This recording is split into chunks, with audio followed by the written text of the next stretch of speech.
In this brief lecture podcast, I review the major theories surrounding the Israelites' entrance into and settlement in Canaan, the land of promise. I begin by situating the biblical action on the heels of the Exodus from Egypt, provide some general information about the books of Numbers and Deuteronomy, which highlights the Israelites' time in the wilderness after the Exodus, and then turn to the action found in the books of Joshua and Judges. The three theories I will highlight represent scholarly investigations prompted by the action depicted in the books of Joshua and Judges.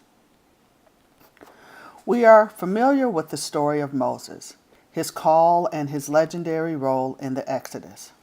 Beginning in Exodus 3, we learn about the call of Moses. Moses encounters the divine in the form of a burning bush and his assignment to go to Pharaoh and bring the people out of Egypt. This appearance of God is called a theophany. Beginning in the 5th chapter, Pharaoh refuses to let the Israelites go, so God rains down judgment in the form of plagues. The people finally leave Egypt, miraculously cross the Red Sea, and find themselves tested in the wilderness. In the 19th chapter, we learn that the Israelites arrive at Mount Sinai, where they set up camp. According to the priestly source, they will be in Sinai for a while, nearly a year. Upon their arrival, Moses makes his first of several trips up the mountain at Sinai. On one of these trips, Yahweh announces he is about to make a covenant with the Israelites. They are to be his special possession, a kingdom of priests and a holy nation. And we find this in Exodus 19, verses 5 through 6. In Exodus 20, we find the giving of the 10 Commandments and other legal directives follow. In the book of Numbers, we find the story of the Israelites' journey from Egypt to the promised land of Canaan. This book includes divinely given laws and ritual instructions, but it also contains and is undergirded by the sub-themes of a rebellious people, an angry but eventually forgiving deity, and Moses as an intermediary. The book of Deuteronomy is set in the context of the last stages of the journey from Egypt to Canaan, but contain very little narrative.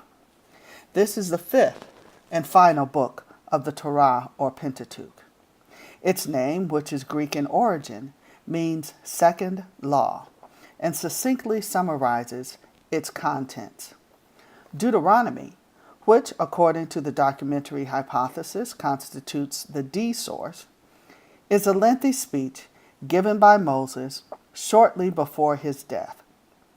Importantly, although some traditions identified Moses as the author of the book, for a variety of reasons, such an attribution is not possible. The framework narrative itself is set in the third person. Those are the words that Moses spoke to all Israel beyond the Jordan, Deuteronomy 1:1. And the narrator of those words is living on the west side of the Jordan River in Israel, not the east of the Jordan River where Moses died. Moreover, Moses' death and burial are described in chapter 34, and therefore is unlikely to have been written by Moses himself. And finally, a number of factors indicate that Deuteronomy dates from the 8th century BCE and later in Israel's history, which puts the work far beyond the time Moses would have written. I now turn to take up the entry and settlement in the Promised Land. Among biblical scholars, there are 3 settlement theories: invasion or conquest, peaceful infiltration, and peasant revolt. Here, I simply want to round out your knowledge of the 3 major theories with some scholarly background. The conquest model is perhaps the most popular understanding of the Israelite settlement in Canaan. This model takes seriously the pervasive biblical notion that Israel's entrance into Canaan involved military conquest. A key aspect of the conquest model is developed by the biblical archaeologist William Albright and others who worked to tie the 13th century destruction of such cities as Bethel, Debir, Eglon, Hazar, and Lachish to invading Israelites. This theory is supported by the narrative as depicted in the book of Joshua. While the conquest model was gaining momentum in America and in Israel during the 1920s and 30s, European scholars seem attracted to Albright Alt's so-called peaceful infiltration model. In Alt's model, the Israelite immigrants were nomadic or semi-nomadic people who arrived over an extended period of time. These semi-nomadic Israelites encountered Canaanites time and time again. That Canaanites remained in the land, as seen in the various portions of the book of Judges, challenges the conquest model and undergirds the scholarly inquiry of Alt and others. Finally, the conquest model and the peaceful infiltration model each view the ancient Israelites entering Canaan from the outside.